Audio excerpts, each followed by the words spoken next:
ಎಲ್ಲರಿಗೂ ನಮಸ್ಕಾರ ರೀ. ಈಗ ನಾನು ನವಣಿಗಿನ್ನ ಹೆಂಗೆ ಮಾಡೋದು ಅಂತ ಹೇಳ್ಕೊಡ್ತೀನಿ. ನವಣಿಗಿನ್ನ ಮಾಡಲು ನವಣಕ್ಕಿ ಬೇಕು ರೀ, ಈಗ ಮತ್ತು ಹಾಲು ಬೇಕು, ಸಕ್ಕರೆ ಬೇಕು, ಸ್ವಲ್ಪ ನೀರು ಬೇಕು ರೀ. ಈಗ ನಾನು ನವಣಕ್ಕಿ ಚೊಲೋತ್ನಾಗಿ ಹುರ್ಕೊತೇನೆ ರೀ. ಸಣ್ಣ ಇದ್ರೊಳಗೆ ಇಟ್ಟು ಆಮೇಲೆ ಇಲ್ಲಿ ಒಂದು ಸ್ವಲ್ಪ ನೀರನ್ನು ಕೂಡ ಇಟ್ಟಿದ್ದೀನಿ ಕಾಯಲಿಕ್ಕೆ. ಒಂದು ಬಾಣಲೆ ಒಳಗೆ ನೀರು ಇಟ್ಟಿದ್ದೇನೆ ರೀ. ಇಲ್ಲಿ ಒಂದು ಸೈಡ್ ನವಣಕ್ಕಿಯನ್ನು ಹುರಿತಾ ಇದ್ದೇನೆ ನೋಡಿರಿ. ನವಣಿಯನ್ನು ಚೊಲೋತ್ನಾಗಿ ಹುರ್ಕೋಬೇಕು ರೀ. ನಮ್ಗೆ ನವನಿಲ್ಲ ಹೆಂಗೆ ಮಾಡೋಣ ಅನ್ನೋರು ಒಂದು ಸ್ವಲ್ಪ ಜೋಳದ ಹಿಟ್ಟು ಸತಕ ನಾವು ಹಚ್ಬೋದು ರೀ. ಗಿಣ್ಣಿಗೆ ಹಚ್ಬೋದು. ಅಂದ್ರೆ ಕುದಿಯಾಕ ಒಂದು ನೀರು ಕುದಿ ಇಟ್ಟು ಅದನ್ನು ಮೊದಲು ಜೋಳದ ಹಿಟ್ಟು ಕುದಿಸ್ಕೊಂಡು ಆಮೇಲೆ ಹಾಲು ಹಾಕಿಬಿಟ್ರೆ ಭಾಳ ಚಲೋ ಆಕೈತೆ ರೀ. ಆಮೇಲೆ ಲಾಸ್ಟಿಗೆ ಸಕ್ಕರೆ ಅಥವಾ ಬೆಲ್ಲನ ಸೇರಿಸ್ಕೋಬೇಕು ರೀ.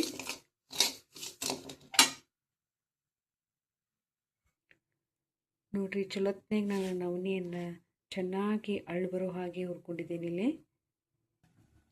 ನೋಡಿರಿ, ಚೆನ್ನಾಗಿ ನವಣಿಯನ್ನು ಅಳ್ಳು ಬರೋ ಹಾಗೆ ಹುರ್ಕೊಂಡಿದ್ದೀನಿ ಇಲ್ಲಿ.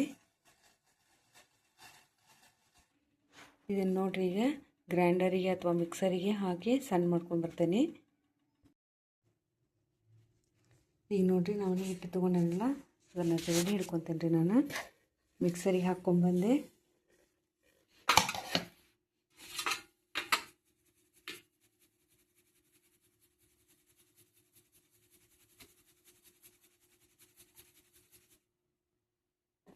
ನೋಡಿರಿ, ಎಷ್ಟು ಲೋತ್ನಾಗಿ ಸಣ್ಣಗಾತ.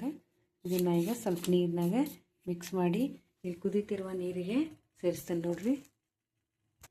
ಇಲ್ಲಿ ನಾನು ಒಂದು ಸ್ವಲ್ಪ ನೀರಿನಾಗ ಇದನ್ನು ನವಣಿ ಹಿಟ್ಟು ಮಾಡ್ಕೊಂಡಿದ್ನಲ್ಲ ರೀ ಮನ್ಯಾಗ, ಅದನ್ನು ಹಿಂಗೆ ಮಿಕ್ಸ್ ಮಾಡ್ಕೊಂಡು ನೋಡಿರಿ.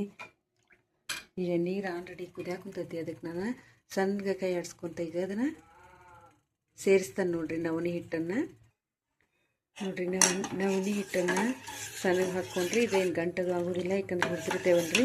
ಇದು ಚೊಲೋತ್ನಾಗ ಕುದಿಬೇಕು ರೀ. ಚೊಲೋತ್ನಾಗ ಕುದ್ಮೇಲೆ ಈಗ ಸಕ್ಕರೆ ಹಾಕ್ಬೇಕು ರೀ. ನೋಡಿರಿ, ಈಗ ನವಣಿ ಹಿಟ್ಟು ಚೆನ್ನಾಗಿ ಕುದಿಯಾಕುಂತೈತಿ. ಅದ್ರಾಗ ಈಗ ಒಂದು ಗ್ಲಾಸ್ ಸಕ್ಕರೆ ಹಾಕೊಂತ ನೋಡಿರಿ. ನಾನು ಈಗ 5 ರಿಂದ 10 ನಿಮಿಷ ನವಣಿ ಚೊಲೋತ್ನಾಗಿ ಕುದಿಸ್ಕೋಬೇಕು ರೀ ನೀರಾಗ. ಆರೋಗ್ಯಕರವಾದಂಥ ನವಣಿಗಿನ್ನ ರೆಡಿ ಆಕೈತ್ರಿ. ನೀವು ಬೇಕಂದ್ರೆ ನವಣಿ ಇಲ್ಲ ಅನ್ನೋರು ಜೋಳದ ಹಿಟ್ಟು ಕೂಡ ಹಾಕ್ಕೋಬೋದು. ಇದು ಆಕಳಿಗೆ 2 ರಿಂದ 3 ದಿನ ಆಗಿರ್ತೈತಲ್ರಿ, ಅವಾಗ ಮಾಡುವಂತಹ ಗಿನ್ನ ರೀ. ಗಿಣ್ಣದ ಹಾಲಿನಿಂದ ಮಾಡುವಂತಹ ರುಚಿಯಾದಂಥ ಆರೋಗ್ಯಕರವಾದಂಥ ಗಿಣ್ಣು ನೋಡಿರಿ. ಹಣ್ಣು ಸಿಕ್ಕರು ಗಿಣ್ಣು ಸಿಗಲ್ಲ ಎಂಬ ಮಾತೈತಿ. ಯಾರಾದರೂ ಇದು ಸಿಕ್ಕರು ಕೂಡ ಇದು ನೋಡ್ರಿ. ಈಗ ನವಣಿ ಹಿಟ್ಟು ಹಾಕಿದ್ನೆ, ಚೊಲೋತ್ನಾಗ ಕುದ್ದತಿಗೆ ಸಕ್ಕರೆ ಹಾಕಿದ್ನೆ. ಈಗ ಗಿಣ್ಣದ ಹಾಲು ಸೇರಿಸ್ಕೊಂತ ನೋಡಿರಿ. ನಿಮ್ಗೆ ಎಷ್ಟು ಬೇಕಷ್ಟು ಇದ್ರೊಳಗೆ ಗಟ್ಟಿ ಬೇಕಂದ್ರೆ ನೀವು ಸ್ವಲ್ಪ ಹಾಲು ಸೇರಿಸ್ಕೋಬೇಕು. ಇಲ್ಲಾಂದ್ರೆ ಜ್ಯೂಸ್ ಕಟ್ಟಿಬೇಕಂದ್ರೆ ಸ್ವಲ್ಪ ಜಾಸ್ತಿ ಹಾಲು ಸೇರಿಸ್ಕೋಬೇಕು ನೋಡಿರಿ. ಚೊಲೋತ್ನಾಗ ಈಗ ಒಂದು 2 ನಿಮಿಷ ಕುದಿಯಾಕ್ಬಿಡ್ತೇನೆ ರೀ.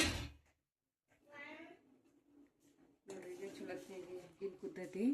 ಅದಕ್ಕೀಗ ನಾನು ಏಲಕ್ಕಿ ಲವಂಗ ಪೌಡ್ರ್ ಸೇರಿಸ್ತೇನೆ ನೋಡಿರಿ. ರುಚಿಯಾದಂಥ ಆರೋಗ್ಯಕರವಾದಂತಹ ನವಣಿಗಿನ್ನ ರೆಡಿ ಆಯ್ತು. ನೀವು ಒಮ್ಮೆಲ್ಲರೂ ಮಾಡ್ಕೊತೀನಿ ರೀ. ಹಿಂಗೆ ಅದು 1 ದಿನ 2 ದಿನ ಇದರಷ್ಟೇ ಗಿಣ್ಣದ ರೆಡಿ ಆಗ್ತೈತೆ ರೀ. ಇಲ್ಲಾಂದ್ರೆ ನಾವು ಹೀಗೆ ಮಾಡ್ಕೊಂಡು ತಿನ್ಬೋದು. ಒಂದು ವೇಳೆ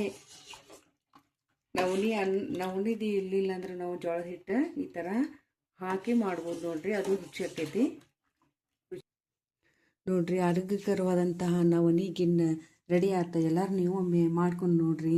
ಬಾಲಶಂಕರ ರೆಸಿಪೀಸ್ ನೋಡುತ್ತಿರುವ ಎಲ್ಲರಿಗೂ ತುಂಬ ಹೃದಯದ ಧನ್ಯವಾದಗಳು. ಹೆಚ್ಚು ಸಬ್ಸ್ಕ್ರೈಬ್ ಆಗಿರಿ, ಹೆಚ್ಚು ಮಂದಿ ಸಬ್ಸ್ಕ್ರೈಬ್ ಆಗಿರಿ, ಶೇರ್ ಮಾಡಿರಿ. ಆರೋಗ್ಯಕರವಂಥ ಯೂಟ್ಯೂಬ್ ಈ ಚಾನಲನ್ನು ನೋಡಿರಿ. ಧನ್ಯವಾದಗಳು.